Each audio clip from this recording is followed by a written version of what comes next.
Hello and good morning. So, welcome to your Wednesday morning Fife Market show. So, this is all about Generation Rent or Generation Patient. As always, before we get into it, let's cue VT and we will take a look.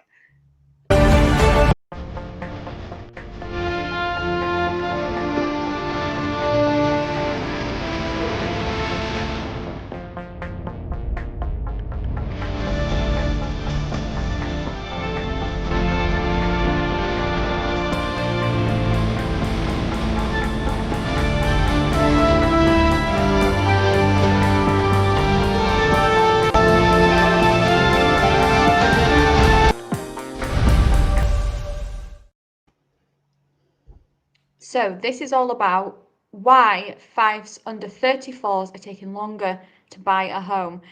And I don't know about you, Perry, but I feel like this is probably going to be one that's going to get people talking, and there's going to be a mix of opinions, and we'll obviously get into it. So if there Very is much anything you so. want to comment, put them in the comments. It's going to be an interesting one. I think it's going to, I think people will have lots of views on this. Let's find out. Absolutely, because it's no great revelation that young people in Fife are finding it increasingly difficult to buy a home between rising living costs, the modest wage growth, and kind of stricter lending rules.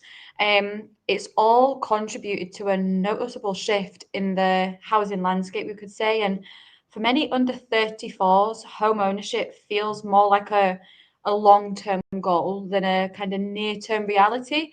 And that's probably why we're saying this is going to get mixed reviews because people have their opinions of that. But just how challenging actually is the situation, and what perhaps does the future hold for the younger Fife residents trying to take that first step onto the housing ladder? Now, do you have a kind of snapshot for us at all, Perry? I do. So let's have a wee snapshot at the realities of what the younger adults in Fife are facing. So across Fife, there are approximately 160,952 households. So nearly 161,000 households. Of those, only 3.9% are headed up by people aged 16 to 24. Wow. That's quite a small sum, isn't it? Mhm. 12.4% of those are aged between 25 to 34. But interesting when you compare it to the national average of 2.6% and 13.5% respectively. So really, 12% of owners or households are in that 25 to 34 category. So it's quite a large percentage of home ownership when you compare it to the national average. Interesting. Absolutely. So let's have a further look into that. So for the 16 to 24-year-olds, how does that look? So they either own their home outright, and there's only 2.7% of those do that. So the chances are maybe it's been bequeathed to them, or they've been really fortunate. They've got parents who maybe bought them a flat if they're going to university studying, etc. But owned with a mortgage is 11.9%. Social housing, 33.9%. Private renting, 51.5%.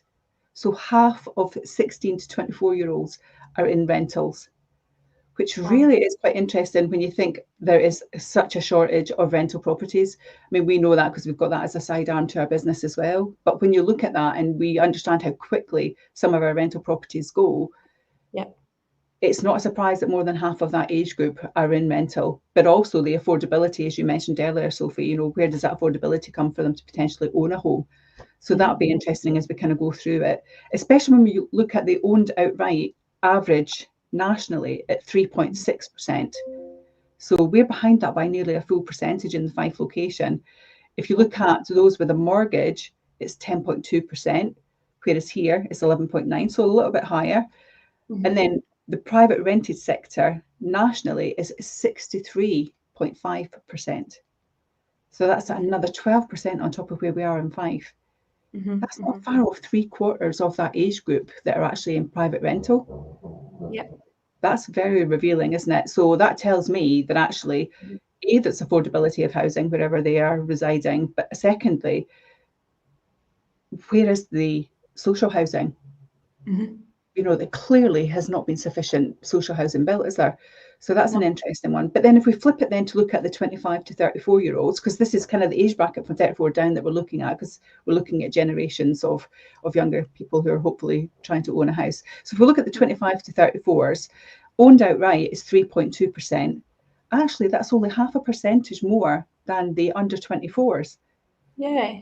I thought it would have been higher than that, because you've generally, by the time you've got to that point, started a really strong career path. So it's an interesting one. Owned outright with a mortgage, 43.4. So big jump. you'd expect that to jump, wouldn't you? Because they're in that position where their income earnings obviously have increased. By the time you get to that age band, you've maybe jumped a couple of career moves to make that happen for yourself. Social housing is in at 26%, so less than obviously the under 24s. But again, you'd expect that, because then the owned mortgage is higher, so you'd anticipate that would be the case. And then in private renting, still at that age group, is 27.5%. So it's maybe just short of half of the under 24s, but 27.5% is still not far off a third. So it's still quite a high percentage of people in that age bracket that are private renting. So nationally, look at it's 4.1% compared to the 3.2. With a mortgage is 35.5 compared to 43, so slightly less. Social housing 17.7, so much less out with Fife. So actually it's a stronger position here, I guess. And the private rented sector there, though, jumps from 27.5% to 42.7% nationally. Now, you would expect that, because if you think about the larger cities, if you were going, London, Liverpool, Newcastle, those kind of areas, potentially, you've got higher value properties in those locations. So London probably skew whiffs it when we're comparing this to 162,000 versus 6 million, say, that live in London. there's a big skew there, isn't there, in regards to that, and also value as well, of course. But these do reveal a bit of a picture, don't they? Home ownership is happening later in life than it did in the 80s, say.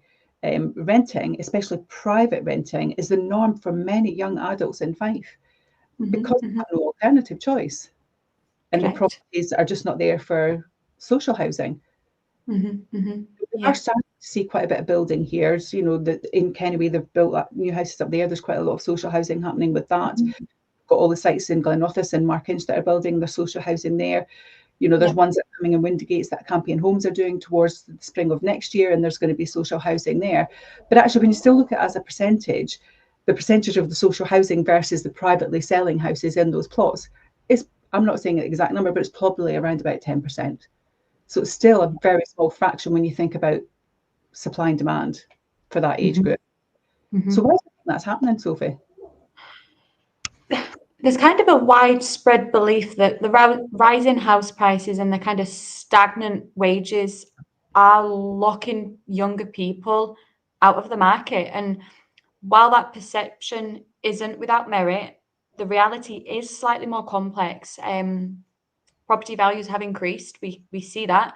And saving for a deposit is undeniably challenging for many, because actually the percentage of a deposit, say minimum 5%, hasn't changed, yet the size of the deposit needed in pound notes is larger than ever, especially for those that are perhaps already in rented and are balancing increase in rent, bills, perhaps what other outgoings do they have? Do they have student loans or anything like that? So trying to manage that on top of obviously saving and getting your deposit behind you, it has made it more difficult. And, mortgage lending criteria on top of that has also tightened in recent years, creating those additional hurdles. So when you think, okay, I'm in rented, I'm paying more outgoings, and then I'm trying to do this, what need more deposit, and then, okay, we've got different rules in place, you feel like everything's just came at once. So you do kind of have that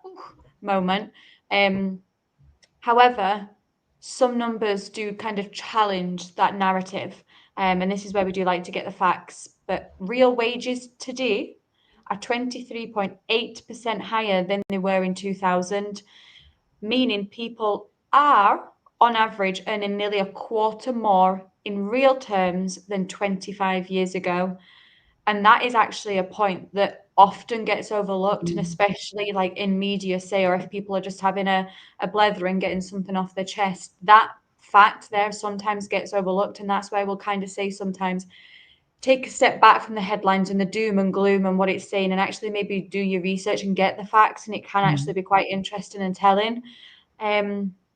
With that though, while real incomes may be higher, the proportion of household income spent on mortgage payments tells a different story.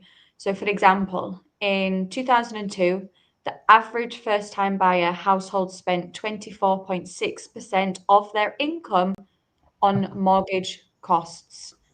However, today it's 34.9%, which is actually be a noticeable jump, although it is still so. In 2007, there was a peak, and in 2007, it was 44.9%.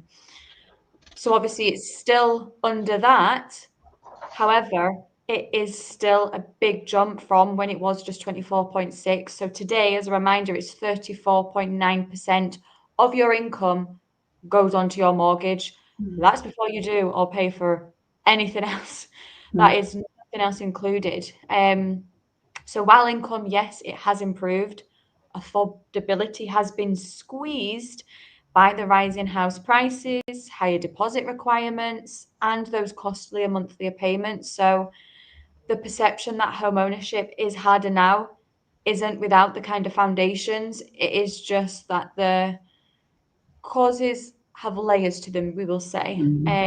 But that's where it is key to really look at the numbers and drill down. But what would you say is perhaps changing, Perry?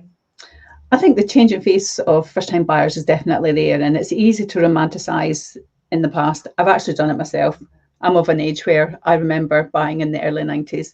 And, you know, when I was in my 20s, my first flat, I paid £27,000 for my first flat in Glebe Street in Leven, and was cock a hoot that I had my own property at that age, and we just got married, and it was just ideal. And you think, oh, it's so affordable. And I look at my children now who are older than I was at that point, and I think about what it would cost them to buy a property. So you do get a bit kind of starry-eyed with thinking it was a lot easier back then, but actually it's not. It's all relevant, as you say. But the reality is that largely it is limited to previous generations thinking that. In the 80s, average first-time buyers were around 26. I was 25. Today it's 31. And actually that's so true, because I was 25 then. My kids are 30 now, so it almost mirrors exactly this example that we're given. But it isn't unique in Fife. It's kind of across the board in the UK. In fact, many developed countries are also seeing the same thing. So they're getting similar trends. In Germany, for instance, it's common to people to rent until they're in their late 30s before they even think about buying a house. Wow. Or early 40s before they kind of even get married and go into that generational property that they're trying to create in the family home. So, you know, often when they have greater financial security and larger deposits, because you're at that age where hopefully you've accumulated that money, irrelevant of what your bills are, recovering your debt actually is difficult, because then the older you become, the less you can borrow. So your mortgage debt and your other debts overall actually will increase. So your outgoings will increase, but your debts will also increase. So that's something that we're seeing. But the slowest start potentially are more stable ones that are maybe looking for the long-term things. So, you know, those ones in the 24 bracket where they've been able to buy their homes with mortgages, they're in a great position, because, I mean, some mortgage companies and lenders are doing like 100-year mortgages. You know, it's crazy what they're doing at those age groups. But then what scares me a little bit, and this is just my opinion, it's no facts, but what scares me a little bit when I mix in some of my social circles and I see age groups of maybe their early 30s and some of the homes that they're purchasing, because I'm romanticizing about mine at £27,000, and then I see what they're buying, and they're buying like 4-bedroom detached properties. That kind of gives me the fear a little bit. But again, that's because I'm looking at it rose tinted from when I was at that age group, and it's a very different image now, isn't it? Whereas that probably doesn't terrify you, Sophie, but it would terrify me at that age when I think what my life was like back then. So there is a bit of a kind of mental attitude towards it as well. And it goes back to what you said, where, you know, people have a blether and they talk about what their thoughts are and they have an opinion on it. But actually, this is where this show is really great, because it gives you the facts around it rather than my rose-tinted view of it and others' is rose-tinted view of it. But what's the silent power in Fife in regards to actually what people are spending? Yes. So actually, when you look at it, one of the most overlooked aspects of the Fife property future lies in the wealth of the older generations. So, to give you an insight into that, then across Fife, the over 50s collectively hold 13.5 billion in property equity. Wow, that's Yeah, an astounding number, let isn't that it? sink in. Let that sink in for a second. 13.5 billion collectively by the over 50s in property equity. And many of them bought their homes decades ago when prices were significantly low. And as they begin to downsize or perhaps pass on their estates, this could potentially unlock a huge transfer of wealth into those younger generations. Mhm. And in Fife, where family ties often run deep, this could be the key to many younger residents finally getting that step onto the property ladder, and not by scraping a deposit together and looking at the back of the sofa for some loose change. It could be through inheritance or family Mhm. assistance. So there is that element there that is kind of, as we say, overlooked. Um, but you know, it's not all about being negative. So what would you say is perhaps next, Perry? I think what's next for the Fife owners, they look, as you say, it's not all negative. Current ownership rates for the under 34s are currently low, but it doesn't mean that'll be a permanent status and that they'll be shut out of the market. What we're saying in many cases, it's just a matter of time, isn't it? The real shift will likely come from a combination of culture change, Mhm. more younger people willing to wait, perhaps, and financial support from older generations, as you said, comes into play.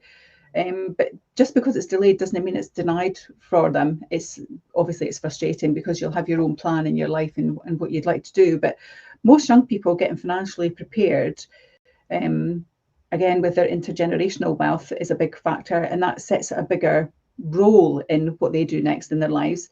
But I think what we could see is that the Fife gradual home ownership age group will rise, and the younger adults will actually become ahead. Because we see this quite often when we're out, don't we? That many of the people that we're visiting are older generational people who are downsizing, who are freeing up all of this equity. And I hear it quite often when I'm visiting clients. They say, you know, what's the point of me keeping it now? I'd rather help my family now. So you are starting to see that mentality shift, I think.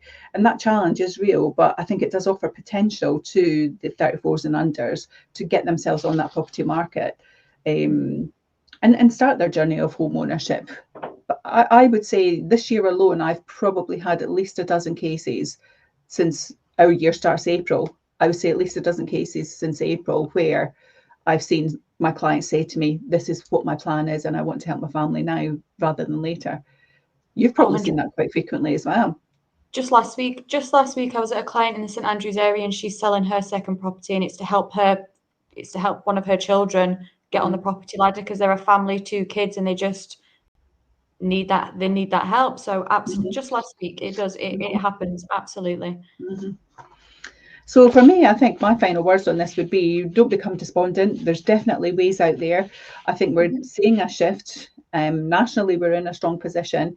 And it's just a case of continue as you're doing, make yourself your career, and then eventually it'll all come together and fit and slot into place for you. Absolutely. And if you are wanting to look at mortgage options, get in touch. We can do a referral to you for a mortgage broker. And it's, at least just discuss your options because you might be surprised. You might be sitting there and you might have already written it off in your head as well and think that it's not an option for you. But if you speak to the experts, they might just surprise you because it is amazing as well what they can do for you. And they have such a great market share within all the different lenders. So if it is something you're interested in, reach out to the team and we can obviously put you in touch with a really good mortgage advisor. Mm-hmm. That's a good point. Definitely.